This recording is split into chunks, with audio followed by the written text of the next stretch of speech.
Zebra ലൈനാണ്. ഫ്രണ്ടിൽ കൂടെ ക്രോസ് ചെയ്തപ്പം പുള്ളി കണ്ടോ ഇല്ലയെന്ന് അറിയില്ല. ഒരാഴ്ചയിലെ ഇതാണ്. തീർച്ചയായിട്ടും മക്കള് രണ്ടുപേരാണ്.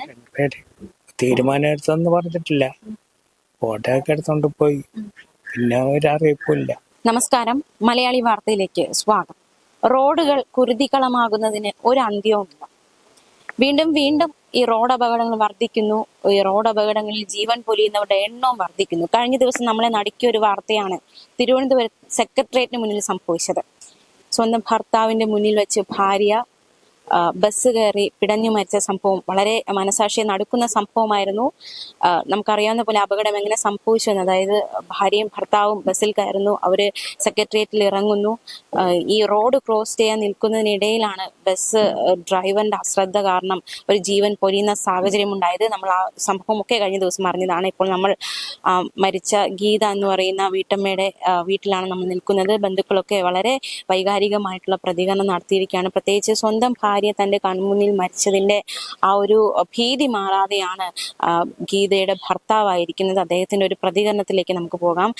നെഞ്ചു നേറിയാണ് അദ്ദേഹം സംസാരിക്കുന്നത്. മാത്രമല്ല ഒരുപാട് പരാധീനതകളും അതുപോലെ തന്നെ അദ്ദേഹത്തിന് ഒരുപാട് രോഗാവസ്ഥയും ഒക്കെ ഉണ്ട്. ആ ഒരു സാഹചര്യത്തിൽ ജീവിതത്തെ എങ്ങനെയെങ്കിലും നേരിടുക, ഒന്നിച്ച് കൈപിടിച്ച് രണ്ടുപേർക്ക് മുന്നോട്ട് പോകാമെന്ന തീരുമാനത്തിൽ ജീവിച്ച രണ്ട് ദമ്പതികൾ, അതിൽ ഒരാളെയാണ് ഇപ്പോൾ നഷ്ടപ്പെട്ടിരിക്കുന്നത്. ആ ഒരു വേദനയിലാണ് പിതാവായിരിക്കുന്നത്. എന്തായാലും ആ ഒരു പിതാവിന്റെ ഒരു പ്രതികരണത്തിലേക്ക്. തീർത്തും ദുഃഖകരമായ ഒരു സംഭവം തന്നെയാണ് കഴിഞ്ഞ ദിവസം സെക്രട്ടേറിയറ്റിന് മുന്നിൽ ഉണ്ടായത്. നമ്മൾ കഴിഞ്ഞ ദിവസം അറിഞ്ഞതുപോലെ തന്നെ ഇപ്പോൾ ഗീത എന്ന് പറയുന്ന വ്യക്തിയുടെ ഭർത്താവ് പ്രദീപ് കുമാർ നമുക്കിപ്പം ചേരുന്നുണ്ട്. അദ്ദേഹം അടുത്തുണ്ടായിരുന്നു. വളരെ വിഷമകരമായ ഒരവസ്ഥയിലാണ് അദ്ദേഹം ആയിരിക്കുന്നത്. ശരിക്കും കഴിഞ്ഞ ദിവസം എന്തായിരുന്നു സംഭവിച്ചത്? ഞാനും ഇപ്പം കൂടെ ഹോസ്പിറ്റലിൽ പോയതാണ്, ജനലാശുപത്രി. അവിടെ നിന്ന് ആ ബസ്സിൽ തന്നെ ഞാൻ ബാക്കിൽ കൂടെ ഇറങ്ങി, പുള്ളി ഫ്രണ്ടിൽ കൂടെ ഇറങ്ങി. എപ്പോഴും എല്ലാ പ്രാവശ്യവും ക്രോസ് ചെയ്യുമ്പോൾ ഞാൻ കയ്യെ പിടിച്ചുകൊണ്ടാണ് പോണത്.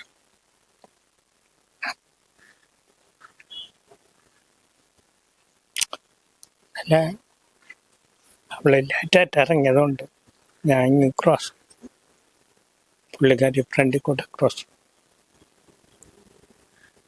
അപ്പോഴെന്നെ വണ്ടി എടുത്ത് തട്ടി വീണ് രണ്ട് വീല് കയറി. എന്ത് അസുഖമായിട്ടായിരുന്നു ഹോസ്പിറ്റലിലേക്ക് ഓർത്തെ കാണിക്കാനാണ്, എല്ലിൻ്റെ. ഞാൻ ഇവിടെ ചെറിയൊരു തട്ടുകട നടത്തുന്നുണ്ട്. അപ്പം എപ്പോഴും ഞങ്ങൾ രണ്ടുപേരും മാത്രമേ ഉള്ളൂ. മക്കളൊക്കെ കല്യാണം കഴിഞ്ഞ് അവരുടെ കാര്യങ്ങൾ നോക്കുകയാണ്. ഒരു വരുന്നും ഒന്നൊക്കെ സഹായിച്ചിട്ടൊക്കെ പോവും. നമ്മൾ രണ്ടുപേരും കൂടെയാണ് എല്ലാം നടത്തുന്നത്. അപ്പോൾ ഈ കൈ എപ്പോഴും വർക്ക് ചെയ്തുകൊണ്ടിരിക്കുന്നതല്ലേ, അതുകൊണ്ട് തേയ്മാനം വേദനയൊക്കെ വന്നുകൊണ്ട് ഓർത്തിൽ കാണിക്കപ്പോയതാണ്. ഒരുപാട് കാലമായി തട്ടുകട നടത്തുന്നു? 10 വർഷമായി. അത് എനിക്ക് മരപ്പണിയായിരുന്നു. അപ്പോൾ ഒരു ആക്സിഡൻ്റ് ആയതിനു ശേഷമാണ് പിന്നെ ഇതിലേക്ക് ചെയ്തത്. ജീവിക്കണ്ടേ. ആക്സിഡന്റ് എങ്ങനെ സംഭവിച്ച അങ്കിൾ? ബൈക്ക് കൊണ്ടുവന്ന് കയറ്റിയത്, വെള്ളമായിരുന്നു. അത് 9 വർഷമായി. ജോലി ചെയ്യാൻ ബുദ്ധിമുട്ടുണ്ടോ കൈ വെച്ചിട്ടല്ലേ? കുട്ടുകൂടി അടിക്കാനൊക്കെ ബുദ്ധിമുട്ടാണ്. രാത്രിയാകുമ്പോൾ പിന്നെ നീരും കയറി വേദന. ഞാനത് മതിയാക്കി. അത് മതിയാക്കിയിട്ട് ഇതിലോട്ട് ഇത് വാടക വീടാണ്. വീടിന് വേണ്ടിയിട്ടുള്ള ശ്രമമൊന്നും നടത്തിയിട്ടില്ല? ഒരു പിടി മണ്ണ് വാച്ചിട്ടൊക്കെയൊന്ന് വീട് വയ്ക്കാൻ നിർത്തിയില്ല. പഞ്ചായത്തിലൊക്കെ എഴുതി കൊടുത്തിട്ടുണ്ട്.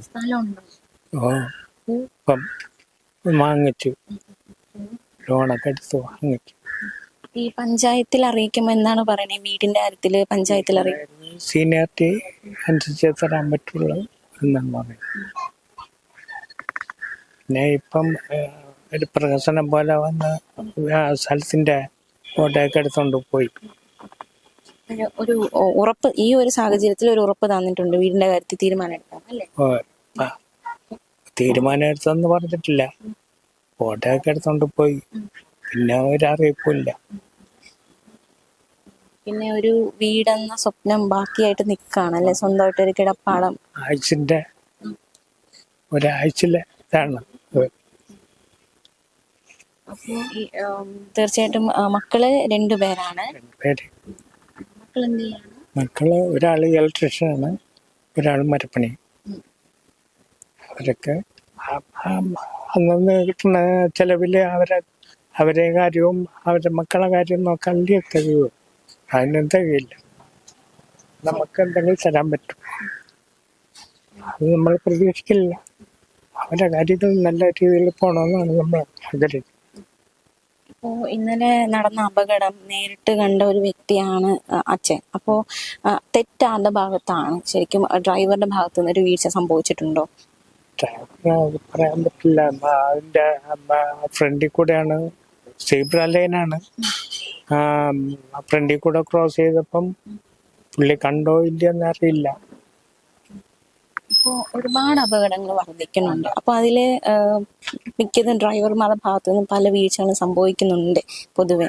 അപ്പോൾ ഇങ്ങനത്തെ അപകടങ്ങൾ ഇനി ഉണ്ടാകും. ഇപ്പോൾ നമ്മൾ നോക്കിയ ഒരുപാട് അപകടം, റോഡിലും ഫുൾ അപകടങ്ങളാണ്. അപ്പോൾ ഈ ഒരു സാഹചര്യത്തിൽ അച്ഛൻ എന്താണ് പറയാനുള്ളത്? ഈ റോഡിൽ ഇറങ്ങുന്നവര്, ഈ വാഹനപ്പെരുപ്പല്ലേ, ഒന്നിന് പുറകെ കയറുകയല്ലേ, ആർക്കും ഒരു സമാധാനമില്ല. അതുകൊണ്ട് സൂക്ഷിച്ചു പോയാ കുറച്ച് ദിവസം കൂടെ ജീവിക്കും എന്നേ എനിക്ക് പറയാനും. കൊച്ചുമക്കളാണ് അപകടത്തിൽ മരിക്കുന്നത്. 30, 32, 20 മുതൽ അങ്ങോട്ടുള്ളതാണ് കൂടുതലും മരിക്കുന്നത്. നമ്മള് എന്നെ വരുമ്പം 12 മണി 12:30 ആവും. അപ്പോഴൊക്കെ പോണൊക്കെ കാണുന്നു. എനിക്കതേ ഉള്ളു. നമുക്കെല്ലാം നമ്മളെ മക്കളാണ്. ഇപ്പോ ഈ വീട്ടിൽ എത്ര മാസമായിട്ട് താമസിക്കാം? 7 മാസം. വീടിൻ്റെ ഇവിടെ അടുത്ത് തന്നെ. അവിടെ ഒരു 6 വർഷം താമസിച്ചു. പിന്നെ വേറെ ഒരിടത്ത് 4 വർഷം താമസിച്ചു. പിന്നെ ഇപ്പോ ആക്സിഡന്റ് ആയിട്ട് ഈ വലത് കൈക്ക് ബുദ്ധിമുട്ടുണ്ട് എന്ന് പറയുന്നു. മറ്റെന്തെങ്കിലും ശാരീരിക പ്രശ്നങ്ങൾ എന്തെങ്കിലും ഉണ്ടോ? ഹാർട്ട് പ്രശ്നമാക്കി. അത് ഒരു 8 മാസമായി. 8 മാസം 7 മാസം കഴിഞ്ഞു. 2 ചെക്കപ്പിനും പോയി. ആൻറ്റിഗ്രാം ചെയ്തു. 3 ബ്ലോക്ക് ഉണ്ടായിരുന്നു. അതിൻ്റെ ടാബ്ലറ്റ് ഒക്കെ കഴിക്കുകയാണ്. പിന്നെ ഇനി സെപ്റ്റംബറിൽ ഇനി ചെക്കപ്പിനും പോകണം. ഓപ്പറേഷൻ അങ്ങനെയാണോ അതോ മറ്റേ? അപ്പം നമ്മള് ഹോസ്പിറ്റലിൽ നിന്ന് വന്നിട്ടും നമ്മൾ ഒരു ദിവസം റെസ്റ്റ് ഒന്നും എടുത്തില്ല. വാടകകൾ കൊടുക്കണ്ടേ, കടയ്ക്ക് വാടക ഉണ്ട്, വീട്ടിന്. പിന്നെ 3 ദിവസം റെസ്റ്റ് എടുത്തിട്ട് 4ൻ്റെ അന്ന് കച്ചവടത്തിന് പോകും. പിന്നെ മക്കൾ വന്ന് വെള്ളമൊക്കെ എടുത്ത് തരും. മക്കള് അവരെ ജോലി കഴിഞ്ഞ് വരുമ്പോൾ പിന്നെ ക്ഷീണിക്കില്ലേ. 10-10:30 ആകുമ്പം വെള്ളമൊക്കെ എടുത്ത് തന്നിട്ട് പോകും. ഒരാഴ്ച എടുത്ത് തന്നിട്ട് പിന്നെ അവർക്ക് വയ്യ, പിന്നെ ഞാൻ കഴിക്കും. ഈ ആന്റി വേറെ എന്തെങ്കിലും ജോലി ചെയ്തിരുന്നോ നേരത്തെ? ഈ തട്ടുകട ജോലിക്ക് മുന്നേ വേറെ എന്തെങ്കിലും? ഇല്ല. നേരത്തെ തൊഴിലുറപ്പിന് പോകുമായിരുന്നു. പിന്നെ അതങ്ങ് മതിയാക്കി. 2 ജോലിയും കൂടെ നടക്കില്ല. ഇത് തട്ടുകട എന്ന് പറഞ്ഞാൽ രാവിലെ തുടങ്ങിയാൽ വൈകുന്നേരം കൊണ്ട് വയ്ക്കാൻ പറ്റും. വൈകുന്നേരമാണ് തട്ട്. പിന്നെ ഞങ്ങൾക്ക് ഫുൾ പണി തന്നെ 2 പേരെ. പിന്നെ മരുമക്കൾ വന്ന് ചെറുതായിട്ടൊക്കെ സഹായിക്കും.